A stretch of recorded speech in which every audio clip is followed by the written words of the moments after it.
ಅದಕ್ಕೆ ಆರೋಗ್ಯವಾಗಿದ್ದೀರಾ ನಾವು ಕೇಳೋ ಜನ ಕೇಳೋದು ಕಲ್ತ್ಕೊಂಡ್ವಿ, ಒಳಗಿನ ತತ್ವ ನಮಗೆ ಬರಲಿಲ್ಲ.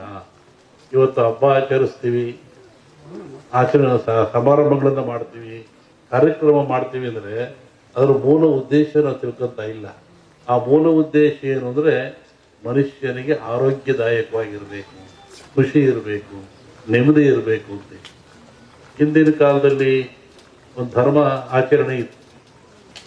ಗುರುಗಳು ಭಕ್ತನ ಉದ್ಧಾರಕ್ಕಾಗಿ, ಸಮಾಜದ ಶ್ರೇಯಸ್ಸಿಗಾಗಿ ತಾನೇ ನೋವು ತಗೊಳ್ತಾ ಇತ್ತು. ಹೇಗೆ ನೋಡಿ, ಈ ಭಾಗದಲ್ಲಿ ಕಮ್ಮಿ. ಅದು ಉತ್ತರ ಕರ್ನಾಟಕ ಹೋದರೆ ಜಂಗಿನವ್ರು ಕುಂತಾ ಇತ್ತು. ಒಬ್ಬ ಕಾಲಿಗೆ ಜಂಗ್ ಕೊಟ್ಕೊಳ್ಳೋದು, ಮನೆಗೆ ಬರೋದು. ಬೆಳಿಗ್ಗೆ 6 ಗಂಟೆ ಹೊತ್ತಿಗೆ ಬರ್ತಾ ಇದ್ದ. ಅಲ್ಲಿ ಬಂದು ಜಂಗ್ ಶಬ್ದ ಮಾಡೋವನು, ಅವು ಒಳಗೆ ಹೋಗೋವನು ನೋಡ್ತಾ ಇದ್ದ. ಏನು ಇವರು ಬಾಗಿಲು ಸಾರಿಸಿದಾರೋ ಇಲ್ವೋ, ಇವರು ಸ್ನಾನ ಮಾಡಿದಾರೋ ಇಲ್ವೋ, ಇವರು ಬೇಗ ಎದ್ದಿರೋ ಇಲ್ವೋ, ಇವ್ರ ಮನೆಯಲ್ಲಿ ಸ್ವಚ್ಛತೆ ಇದೆ ಇಲ್ವೋ ನೋಡುವಂತ. ಅವನಿಗೇನು ಅಲ್ಲಿ ಹಿಟ್ಟಿಡ್ತಾ ಇದ್ರು, ಜೋಳದ ಹಿಟ್ಟು. ಒಂದೇ ಇಡಿ ಹಿಟ್ಟು ತಗೊಳ್ಳೋದು, ಜಾಸ್ತಿ ತಗೊಳಂಗಿಲ್ಲ. ಕಾಯಿಕ ದಾಸೋಹ ಅಂತ ಒಂದಿಡಿ ಜೋಳದ ಹಿಟ್ಟು ತಗೊಳ್ಳೋದು, ಜೋಳಿಗೆ ಹಾಕಿರೋದು. ಈಗ ಎಲ್ಲಾರ ಮನೆಗೂ ಹೋಗ್ತಾ ಇದ್ದ ಅವನು. ಎಲ್ಲರ ಮನೆಗೂ, ಯಾರ ಮನೆಗೆ ಎದ್ದಿಲ್ಲ ಹೇಳೋನು, ಎದಲ್ರಿ, ಸ್ನಾನ ಮಾಡ್ರಿ, ಬಾಗಿಲು ಸಾರಿಸ್ರಿ, ಅಡುಗೆ ಮನೆ ಸ್ವಚ್ಛ ಇರ್ರಿ, ಪಾತ್ರೆ ಬೆಳಗ್ರಿ, ಮಕ್ಕಳಿಗೆ ಸ್ನಾನ ಮಾಡಿಸ್ರಿ ಹೇಳ್ತಾ ಇದ್ರು. ಅವರು ಮಾಡಲಿಲ್ಲ, ಕೆಲವರು ಬಿಟ್ಟು. ಅದಕ್ಕೆ ಏನು ಮಾಡ್ತಾ ಇದ್ರು, ಅಲ್ಲೊಬ್ಬ ಮಠಸ್ಥರು, ಸ್ವಾಮಿಗಳು, ಮಠ ಅಂತ ಇರ್ತಾರೆ, ಅವ್ರಿಗೆ ಹೇಳ್ತಾ ಇದ್ರು, ನೋಡಿ ಇಂಥರ ಮನೆಗೆ ಹೋಗಿದ್ದೆ, ಅವ್ರು ಎದ್ದಿಲ್ಲ, ಸಾರಿಸಿಲ್ಲ, ಸ್ನಾನ ಮಾಡಿಲ್ಲ. ಅವಾಗ ಅವರೇನು ಮಾಡಿರೋರು, ಶಸ್ತ್ರಪವಾಡ ಅಂತ ಕಳ್ಸರು, ಮುಳ್ಳಾವಿಗೆ. ಇವತ್ತು ಅವೆಲ್ಲ ಒಂದು ಆಡ ವಸ್ತುವಾಗಿಬಿಟ್ಟಿದ್ದಾವೆ. ಒಬ್ಬ ಬರೋನು, ಗಂಟೆ ಅಲ್ಲಾಡಿಸೋನು, ಮನೆ ಮುಂದೆ ಮುಳ್ಳಾವಿಗೆ ಮೇಲೆ ನಿಂತ್ಕೊಳ್ಳೋನು. ಮುಳ್ಳಾವಿಗೆ ಮೇಲೆ ನಿಂತ್ಕೊಂಡ್ರೆ ನೋವು ಯಾರಿಗೆ? ನಿಂತವನಿಗೆ. ಗಂಟೆ ಅಲ್ಲಾಡಿಸ್ ಜನವೆಲ್ಲ ನೋಡ್ತಾ ಇದ್ರು, ಯಾಕೆ ನಿಂತ್ಕೊಂಡಿದ್ರಿ ಸ್ವಾಮಿ, ಏನ್ ಕೆಲಸ? ನೋಡಿ, ಇವ್ರು ಬೆಳಿಗ್ಗೆ ಬೇಗ ಹೇಳ್ತಾ ಇಲ್ವಂತೆ, ಇವರು ಸ್ನಾನ ಮಾಡಲ್ವಂತೆ, ಇವ್ರ ಮಕ್ಳಿಗೆ ಸ್ನಾನ ಮಾಡಿಸಲ್ವಂತೆ, ಎದ್ದುಗಳು ಹಂಗೆ ಕಾಫಿ ಕುಡಿತಾರಂತೆ, ಯಾವುದು ಆಚರಣೆ ಇಲ್ವಂತೆ. ಅದಕ್ಕೆ ನಾನು ಮುಳ್ಳಾಗಿ ನಿಂತ್ಕೊಂಡು ಗಂಟೆಯಲ್ಲಿ ಆಡಿಸ್ತಾ ಇದ್ದೆ. ಒಬ್ಬ ಭಕ್ತನ ಉದ್ಧಾರಕ್ಕಾಗಿ ಒಂದು ಸಮಾಜದ ಏಳಿಗೆ ಎಂಥ ವ್ಯವಸ್ಥೆ ಇಟ್ಟಿತ್ತು ಸಮಾಜ ಹಿಂದೆ. ಒಬ್ಬ ಗುರು ಬಂದು ನೋವು ತಗೊಳ್ತಾ ಇತ್ತು.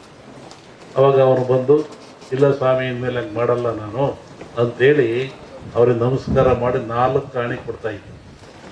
ನೋಡಿ, ಕಾಯಕ ಸಿಕ್ಕಾಪಟ್ಟ ದುಡ್ಡು ತಗೊಳಂಗಿಲ್ಲ. ಒಂದಿಡಿ ಹಿಟ್ಟು ಅವಂದು, 4 ಕಾಣಿ ಇವನಷ್ಟೇ ಇಳಿದು ಹೋಗ್ತಾ ಇತ್ತು. ಅದಕ್ಕೂ ಮೀರ್ತಿದ್ರು ಕೆಲವರು.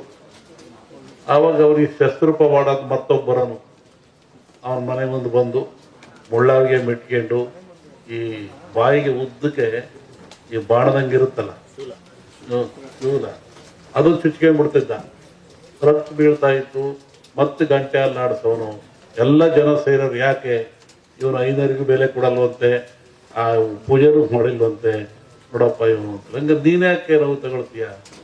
ಅವರ ಉದ್ಧಾರಕ್ಕಾಗಿ. ಇವು ಮಠಗಳು, ಮಾನ್ಯಗಳು, ಹಿರಿಯರು ಒಂದು ಸಮಾಜವನ್ನು ಸಿದ್ಧುವಂತ ಸಂಕೀರ್ಣ ವಿದ್ಯೆಯನ್ನು ಕೊಡೋದು, ನೀತಿಯನ್ನು ಕಲಿಸೋದು, ತಿಳುವಳಿಕೆ ಕೊಡೋದು, ಸಂಸಾರಕ್ಕೆ ಸೂತ್ರಗಳನ್ನು ಕೊಟ್ಟು ಆದರ್ಶ ವ್ಯಕ್ತಿಯನ್ನಾಗಿ ಮಾಡ್ತಕ್ಕಂಥದ್ದು. ಇಲ್ಲಿ ಭಗವಂತ ಮನುಷ್ಯರನ್ನು ಹುಟ್ಟಿಸಿದ ಮೇಲೆ ಅವನಿಗೆ ಬೇಕಾಗುವ ಎಲ್ಲ ಸವಲತ್ತುಗಳನ್ನು ಕೊಡಬೇಕು. ಅವನು ಯಾವ ಸವಲತ್ತು ಕೊಟ್ಟ? ವಿಶೇಷವಾಗಿ ಆಯುಷ್ಯು, ಆರೋಗ್ಯ. Wealth is lot, something is lot. Money is lot, something is lot. Health is lot, everything is lot. ಆರೋಗ್ಯ ಏನಾದರೂ ಕೆಟ್ಟರೆ ಎಲ್ಲವನ್ನೂ ಕಳ್ಕೊಳ್ತಾನೆ ಮನುಷ್ಯ. ಏನಿದ್ರೇನು, ಆರೋಗ್ಯ ಭಾಗ್ಯ ಇಲ್ಲದೆ ಹೋದರೆ, ಆಯುಷ್ಯ ರೇಖೆ ಇದ್ದೇನು, ಸಂಪತ್ತು ರೇಖೆ ಇದ್ದೇನು, ಆರೋಗ್ಯ ಇಲ್ಲದವ್ರು ಏನು ಮಾಡ್ತಾನೆ? ಏನೂ ಮಾಡೋಕ್ಕಾಗಲ್ಲ. ಹಾಗಾಗಿ ಭಗವಂತನ ಪ್ರೇರಣೆ ಇಂತಹ ಗಿಡಮೂಲಿಕೆಗಳನ್ನು ಮನುಷ್ಯನಿಗೆ ವರವಾಗಿ ಕೊಟ್ಟ. ಇದನ್ನು ತಿಂದು ನೀನು ಉಪಯೋಗ ಮಾಡಿಕೊಂಡು ಸದೃಢವಾಗಿ ಬಾಳು, ಆರೋಗ್ಯವಂತನಾಗಿ ಬಾಳು. ಭೂಮಿಯ ಮೇಲೆ ಸದಾಕಾಲ ಎಂದು ಒಳ್ಳೆಯದನ್ನು ಮಾಡು ಅಂತೇಳಿ ಇಂತಹ ಗಿಡಮೂಲಿಕೆಗಳನ್ನು ಕೊಟ್ಟ ಭಗವಂತ. ಇದು ಇವುಗಳ ಹಿಂದೆ ಹೋಗ್ತದೆ. ಸಮುದ್ರ ಮತನಾಯಿತು, ಇಲ್ಲಿ ಬರೆದಿದ್ದೀರಾ, ಸಮುದ್ರ ಮತನಾಯಿತು. ಸಮುದ್ರ ಮತ ರಾಕ್ಷಸರು ದೇವತೆಗಳು ಆದೇಶ ಕಟ್ಟಿ ಎಳೆದರು.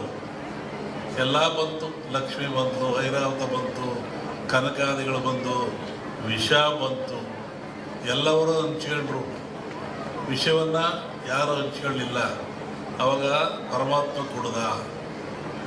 ಆವಾಗ ಅವನಿಗೆ ಯೋಚನೆ ಆಯಿತು, ಸಕಲ ಸಂಪತ್ತೆಲ್ಲ ಕೊಟ್ಟುಬಿಟ್ಟೆ ನಾನು, ಸಮುದ್ರದಲ್ಲಿ ವಿಷವೂ ಬಂದುಬಿಡ್ತು, ಇದನ್ನು ನಾನು ಕುಡಿದೆ, ಇದರಿಂದ ಪಾರಾಗದೆ ಹೇಗೆ? ಬಹುಶಃ ಈ ವಿಷ ಈ ಜನರ ಮೇಲೆ ಹೋದರೆ ಏನಾಗ್ತಿತ್ತು, ಕಾರ್ಕೋಟ ವಿಷ. ಅದಕ್ಕೆ ಯೋಚನೆ ಮಾಡಿ ಈ ಧನ್ವಂತರಿಯನ್ನೂ ಕೊಟ್ಟ.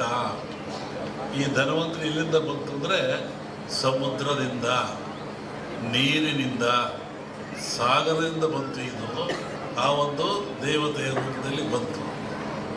ನಮ್ಮಲ್ಲಿ ಕೇಳಲಿಕ್ಕೆ ಹುರುಳಿ, ಕಾಮತ್ತು ಎಲ್ಲ ಬಂದಿದ್ದರು ಈ ವಿಚಾರವಾಗಿ. ಕೆಲವು ಸೂಚನೆಗಳನ್ನು ಹೇಳಿದ್ವಿ ನಾವು. ನೀವು ಯಾಗ ಮಾಡುವಂಥ ಜಾಗದಲ್ಲಿ ವೃಕ್ಷ ಇರಬೇಕು, ಅಲ್ಲಿ ಒಂದು ಹುತ್ತ ಇರಬೇಕು, ಅಲ್ಲಿ ಒಂದು ಎಕ್ಕದ ಗಿಡ ಇರಬೇಕು, ಮತ್ತು ಸಮುದ್ರ ಪೂಜೆಯನ್ನು ಮಾಡಬೇಕು. ಯಾಕೆಂದರೆ ಮೂಲ ಸಮುದ್ರವೇ ಮೂಲ. ಇದಕ್ಕೆ ಗಿಡ, ವೃಕ್ಷ, ಬಳ್ಳಿ ಇದಕ್ಕೆಲ್ಲ ಸಮುದ್ರವೇ ಮೂಲ. ಅಲ್ಲಿನ ತರಬೇಕು. ಹಾಗೆ ಹೀಗಾಗಿ ಈ ಒಂದು ಯಾಗ ಭಾಳ ಚೆನ್ನಾಗಿ ನಡೀತಾ ಇದೆ ಭೂಮಿ ಮೇಲೆ. ಅದರಲ್ಲೂ ಈ ಕರಾವಳಿ ನಡೆದಿದ್ರೆ ಅತ್ಯಂತ ಮನುಕುಲಕ್ಕೆ ಆದರ್ಶವಾಗಿರ್ತಕ್ಕಂಥದ್ದು, ಪ್ರಾಯಶ್ಯವಾಗಿರ್ತಕ್ಕಂಥದ್ದು, ದೀರ್ಘಾಯುಷ್ಯದ ಗುಟ್ಟನ್ನು ನಮ್ಮವರು ಕೊಟ್ಟಿದ್ದಾರೆ. ಪ್ರಕೃತಿಯ ಗುಟ್ಟನ್ನು ಭೇದಿಸ್ತಕ್ಕಂಥ ಅಷ್ಟೇ, ಇನ್ನೇನು ಇಲ್ಲ. ಪ್ರಕೃತಿ ಎಲ್ಲ ಕೊಟ್ಟುಬಿಟ್ಟಿದೆ. ಅದರ ಗುಟ್ಟನ್ನು ಭೇದಿಸಿ ಮನುಷ್ಯ ಉಪಯೋಗ ಪಡಿತಕ್ಕಂಥದ್ದು, ಆರೋಗ್ಯವಂತನಾಗ್ತಕ್ಕಂಥದ್ದು. ಹೋಮಗಳಂದರೆ ಏನು? ಹೋಮವನ್ನು ಯಾತಕ್ಕೋಸ್ಕರ ಮಾಡ್ತಾರೆ? ಅದರ ಉದ್ದೇಶ ಏನು? ಒಂದು ಕಲ್ಪನೆ ಆಧ್ಯಾತ್ಮಿಕ ಚಿಂತನೆ, ಮತ್ತೊಂದು ಕಲ್ಪನೆ ವೈಜ್ಞಾನಿಕವಾಗಿ ಚಿಂತನೆ. ನಾವು ಏನೇ ಮಾಡಿದರೂ, ಯಾವ ಕೆಲಸ ಮಾಡಿದ್ರು, ಯಾವ ಧರ್ಮ ಆದರೂ ಸಹಿತ ಅದು ವಿಜ್ಞಾನಕ್ಕೆ ಒಳಪಡಬೇಕು. ವಿಜ್ಞಾನಕ್ಕೆ ಒಳಪಡದೆ ಹೋದರೆ ಧರ್ಮ ಆಗಲ್ಲ, ಸತ್ಯ ಆಗಲ್ಲ, ನಂಬಿಕೆ ಆಗಲ್ಲ, ಅಜ್ಞಾನದ ಪರಮಾವಧಿ ಆಗ್ತದೆ ಅದು. ಹೋಮದಲ್ಲಿ ಏನಿರ್ತದೆ? ವನಸ್ಪತಿಗಳನ್ನು ಹಾಕ್ತಾರೆ, ಆಜ್ಯವನ್ನು ಹಾಕ್ತಾರೆ, ಅಗ್ನಿಯನ್ನು ಕೊಡ್ತಾರೆ. ಈ ಗಿಡಮೂಲಿಕೆಗಳು ಅಂತ ಹೇಳಿದ್ರು ನಾನು. ಈ ವನಸ್ಪತಿಗಳಿಂದ ಅಗ್ನಿಗೆ ಹಾಕಿ ಹೋಮ ಆಜ್ಯ ಸುರಿಯೋದ್ರಿಂದ ನಮ್ಮ ನಂಬಿಕೆ